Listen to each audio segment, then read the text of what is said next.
Hey friends, welcome back. Today I want to talk to you about a topic within photography which is super dear to my heart. Obviously, the moment you buy your camera, the little Fuji video there, after you buy that, immediately you kind of just like get started on this gear acquisition slippery slope. Like, slippery slope doesn't even begin to describe it. You have something, and then as you are using it, you kind of like figure out ways where it goes south, like what you need, you know, what you like, how you want to set it up. Like, I spent like an hour tinkering with the menu and all that. Then you arrive at gear acquisition syndrome, you know, like, oh yeah, if only I had a lens which is a bit longer, or if I only had a lens which is a bit faster. You can get down that road really quickly. If you want to acquire gear, that's an expensive hobby, really expensive hobby. Lenses are not cheap, especially good lenses. Didn't really want to invest a lot of money so quick after buying the camera, you know, like I didn't want to drop another €1,000 on some lens. How can you get cheap lenses? Well, either you buy bad lenses, or like, you know, poorly made ones, or like you compromise on a lot of stuff, or you go vintage. And that's what this video is about. I had the absolute pleasure of getting my hands on the absolute most amazing vintage lens in the history of humankind. That's what the community sounds like online. So I got my hands on a Helios 44M. So this beauty, you know, the infamous green and red yellow markings on it. Yeah, that's the stuff. So I got my hands on a Helios. That's what the video is gonna be about. I first want to tell you like why you might want to get into vintage lenses. They just like have character, and you know, like, character is really hard to describe. The industry goes towards like very clean, you know, nice image, very straightforward, corner sharpness, all this stuff, you know, taking pictures of brick walls. Whereas, for example, you know, the Helios line is infamous for the way its bokeh looks. Like, it's this very strange, swirly kind of bokeh. Old lenses, just like the color rendering is a bit different. It has a character. Like, you take a picture with it, and if you use it for a while, you kind of learn to recognize what the spice is about. So,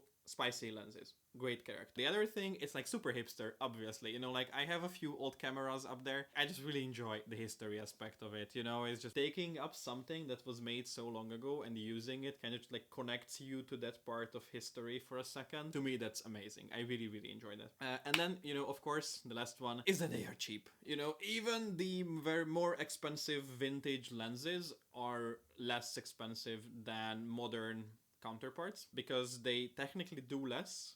They don't have autofocus in them, you know, stuff like that. That's just kind of like why you might want to go vintage lens. Character, history, cheap, hipster, sounds right up my alley. Yeah, few issues to kind of touch on with, you know, like getting into vintage lenses, because this is my first vintage lens, definitely not the last. But, you know, a few issues that you can run into with vintage glass. The first is the mount, obviously. So the way this operates, it's a screw mount. It's an M42 screw mount. So if you look at how the lens mount looks, it's literally just a screw mount. So that's something that, you know, like, you can't just buy one and plop it on your camera. You will need something, an adapter. The other thing that will come up pretty often is the condition of the lens. You know, when you're buying something that's old, it's been used, so you don't know like what the condition is gonna be. You know, you can have fungus in the lens, which can really ruin your image quality, and or other lenses, because if you just put a lens with a bunch of fungus in it on your body, the body might also pick it up, and then any other lens that you put on it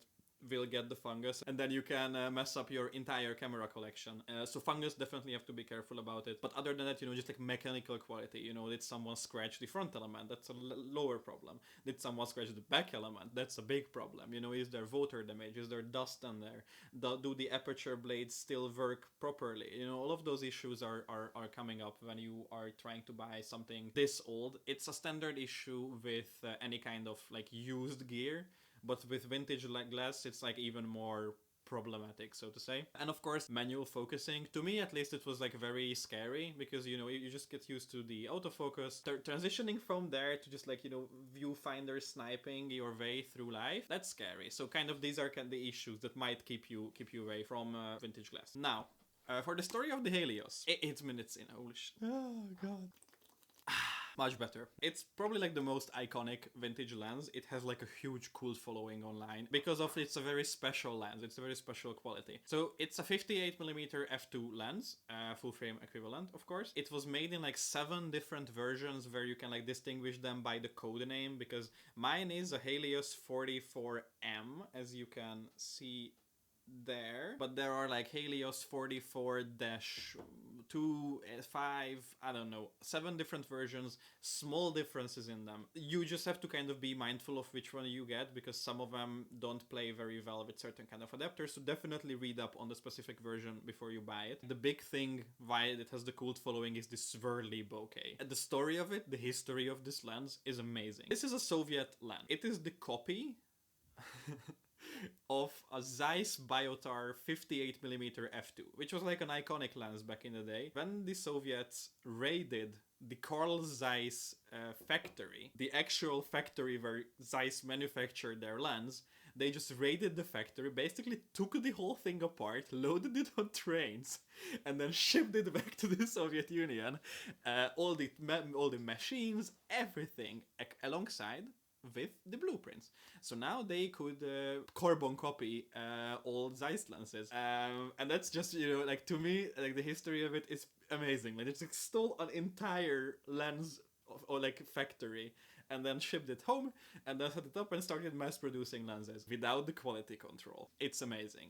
A lot of copies were made of this lens because of that, because everyone wanted in on the Zeiss magic, but they were on the wrong side of the Iron Curtain, so to say. So this was kind of the placeholder for it. When I learned about the history and the lens itself, I wanted something longer, so I really wanted to get one. And I was just like looking around online, where can I find one? What's the deal? Like, how can I get my hands on one? Then I found that it's often was like in a kit with Zenit cameras. Zenit being, again, a Soviet camera company. They were kind of like the big camera company of the Soviet Union. And then these Helios lenses were just like kitted with the Zenit cameras, and then they were sold like that. And the tip online is that, like, you look for a Zenit camera and you often will find a lens attached to it, and it's gonna be cheaper than just buying the lens. It's weird, but it works. So I just started thinking like, oh yeah, maybe I will look around. And then I realized that my dad has a Zenit camera at home. My family is from Transylvania, I'm from Hungary, so the whole spiel is like we were on the wrong side of the Iron Curtain. We were not part of the Soviet Union, but we were still like on the Soviet hemisphere, so to say. And my dad bought a used Zenit in 91 with this lens attached to it. When I say this lens, this is actually my dad's lens, because I just like FaceTimed my little brother, and then I was like, hey, you remember that old camera that sits in that case? Can you walk there and open it for me? And then he opened, and then Helios 44M was just staring at me, and then I was just like, jackpot, It is actually the lens that my dad bought in 91, used. Based on the serial number, I can tell that, the first 2 digits of the serial number are the year it was manufactured. So this specific one was manufactured in 81. It's a pretty old lens. And it's also like this alleviated a lot of the problems about condition, because I know that my dad kept it in absolute pristine condition. Like, this is mint. It probably hadn't degraded at all from the moment that he used it. He was like super diligent and super careful with it. Shout out Dad, thanks for keeping the lens safe. It now just became like an absolute gem. From the history to begin with, and then the fact that my dad walked around with my mom half of Europe and took a bunch of 35mm film pictures on it. Amazing. It makes me so happy. So that's kind of where we are now with the lens. Okay, so now I want this section to be a bit more technical. This is for people who want to get into shooting vintage glass and they have no idea where to start. This is adapter question. If you're not that and you don't care about the technical talk, skip to the next chapter, because this is gonna get like in it. I also have a bunch of notes down here on my trusty iPad, so if you catch me looking down, that's probably the reason. If you are in the market to shoot M42 mount vintage glass, which is a pretty common, especially for like the Soviet era stuff, then you will need an adapter. And you can get adapters for any mount to M42. It's plenty. You can just get like an air adapter. It's like an empty ring, like one form of mount, put like it in there, and then you're basically done. And if you shoot full frame and you want to adapt vintage glass to a digital full frame camera, that's kind of where the story ends for you. Good for you.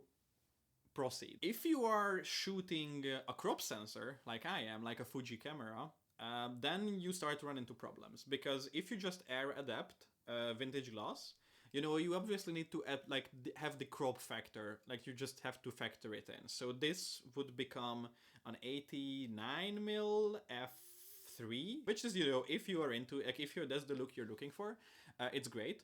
One thing though is that you lose a bunch of the corner character of the lens, you know, because you basically just like crop the lens in like that. So you just crop the lens in, and then a bunch of the swirly bokeh and the character that is in the corners, you know, like any kind of like, yeah, spice, gets lost. So you will have a longer lens, you know, a bit slower, and you lose the corners. So that's the first option, you know, like you just get like a ring, you know, like get the screw mount into Fuji. I will say Fuji, just clip it on there. You have an 89mm, and then you lose the corners. That's option 1. Option 2 is that you start looking into a speed booster. Now, a speed booster, what it means, it's basically an extra lens that you add to the back of this to gather more light. And what it does, more or less, is that like it kind of takes the crop factor off the crop sensor camera, because it's like basically like a mini wide lens in there which lets it collect more light, something like that. So it's basically like a wide angle lens in at the back of your lens, so like, you know, you get the light from the lens and then it just collects a bit more, so you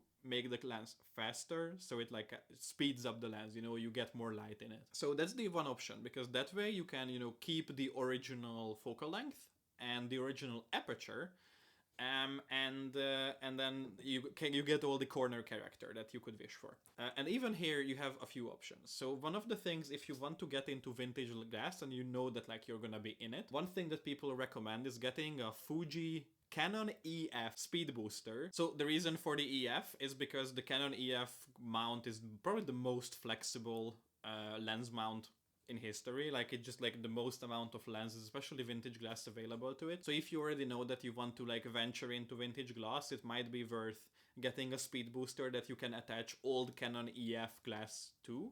And Canon EF, you can adapt basically everything to EF. So then the idea would be that you just have a Canon EF Fuji speed booster, and then on an EF M42 adapter, and then the glass on top of it. That is a very like flexible way of going about it, if you know that you're gonna venture in there. Or, you know, the most obvious one, and the one that I decided to go with, is just get a speed booster for Fuji to M42. I got one, a pretty nice one. It was like 130 euros. It was the Zongi Lens Turbo speed booster. I got some good reviews of it because I knew that I wanted to keep it on this lens. You know, I like this lens, you know, the history, my dad's side, everything. I knew that like, okay, I want to keep this lens like in use.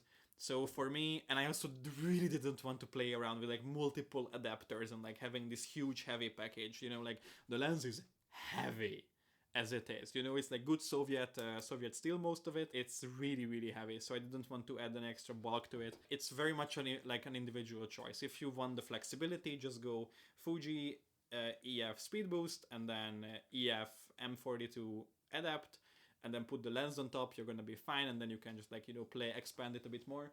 I might eat my words later, you know, when I just get into EF glass and I don't have a speed booster, I have to spend more money.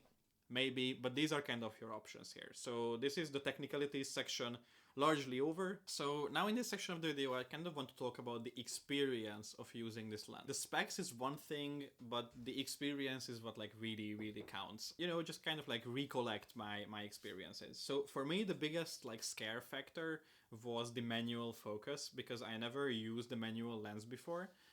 And that's terrifying. You know, if you're just used to like the half depressed manual focus, like autofocus, tack, get the picture style, then manual focusing, like, you know, just like a viewfinder sniping, is pretty scary. And also like on my copy, I say my copy because again, there was no quality assurance in the Soviet Union.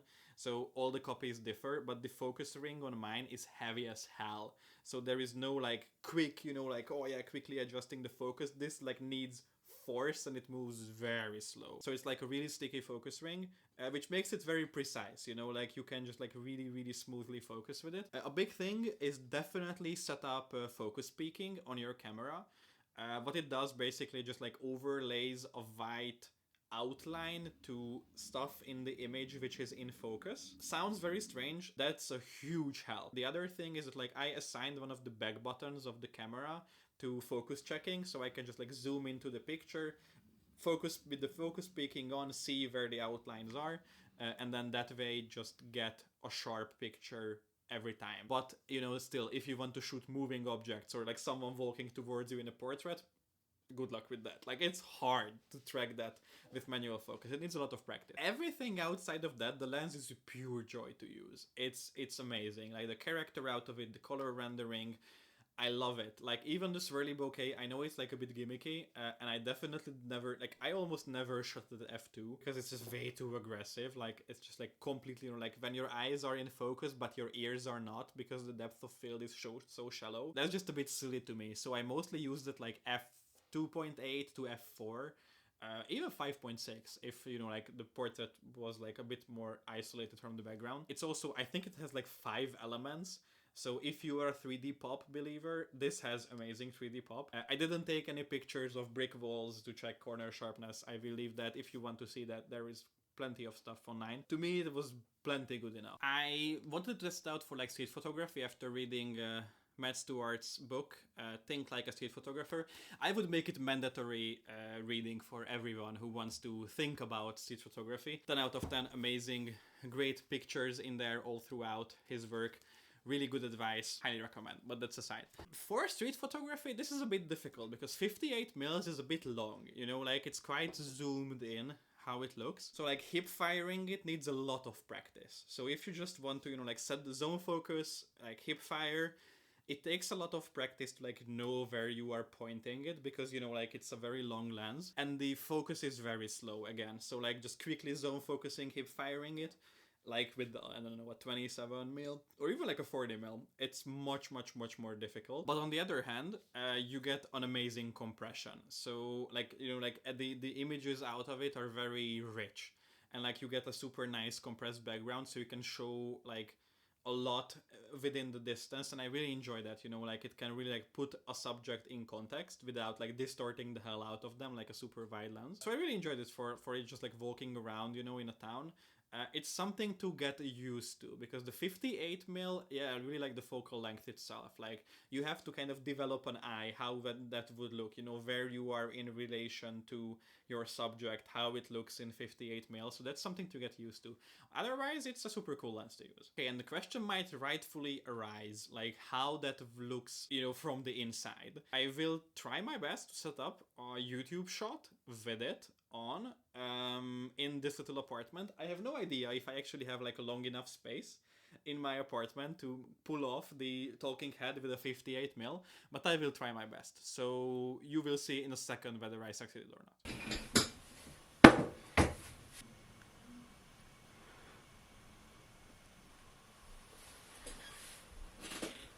You will never guess what I focused on. This is cinema. Yeah, I also have to record audio separately because in this distance in my apartment, the shotgun mic is just not an option. So I will have to see whether I can match. I'm also trying to get into focus because I'm not sure whether I nailed it or not, and it's f2. So I might be slightly out of focus, but you can just get an idea about like what this lens looks. Yes, highly recommend. It's great fun. Maybe not for these kind of YouTube shots because this was a bit extreme to set up. So yeah, this is the experience with the amazing Helios 44M. I love this lens, and it definitely kindled my love for all kinds of vintage stuff, you know, from manual focus to just like looking into the history of lenses. I'm very happy that I got it. Yeah, this is it. This is cinema. Quit while you're ahead. Thanks for watching. See you guys next time. Was I in focus for any of that?